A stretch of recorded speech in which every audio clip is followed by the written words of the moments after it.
آیا با واقعیت نغمه هنرمند مشهوری افغان در امریکا وفات کرده است؟ افشای حقایق و رازهای پشت پرده وفات نغمه و گریه‌های جانسوز منگل، همسر اولش نغمه چرا دیگر به کارهای هنر موسیقیش نمی پرداخت؟ دلیل دوری نغمه از هنر موسیقی چی بوده است؟ دانستنی‌های جالب درباره زندگی جنجالی نغمه در کشور امریکا. من در این ویدیو پیرامون حقایق همین ماجرا خواهم پرداخت، پس در ادامه با کانال دنیا اینفو باشید.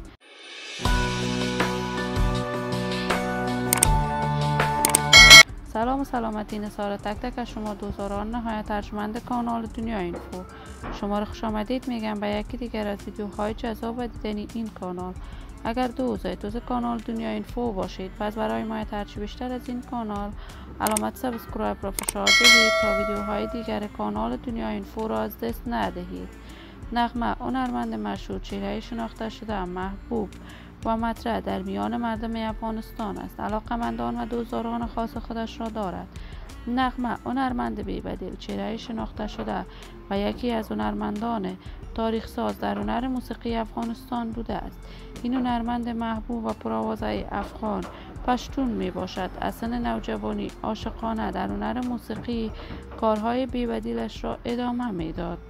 نغمه در سن نوجوانی ازدواج کرد، ولی از همسر اولش جدا شد و کارهای هنر موسیقیش را کاملا مستقل و پیش میبرد. این روزها تصاویر نغمه در صفحات مجازی دست به دست می شود که این هنرمند محبوب کشور در کشور امریکا وفات کرده است، اما تاکنون جزئیات بیشتری این ماجرا در دست نیست که آیا با واقعیت نغمه وفات کرده است و یا هم خیر. اما دیر مدت می شود نغمه کاملا از راه هنر موسیقیش به دور است و دیگر فعالیت های رسانه‌ایش را ادامه نمی دهد.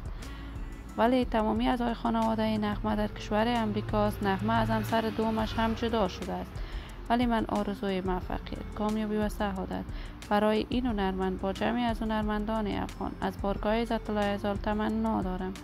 دوستداران و همراهان نهایت ارجمند کانال دنیا اینفو، شما هم نظریاتتان را در بخش کامنت با من شریک بسازید. این ویدیو را با علاقه‌مندان و دوستان نغمه به اشتراک بگذارید. اگر دوست کانال دنیا اینفو باشید، پس برای حمایت هرچی بیشتر از این کانال علامت سابسکرایب را فشار دهید تا ویدیوهای دیگر کانال دنیا اینفو را از دست ندهید.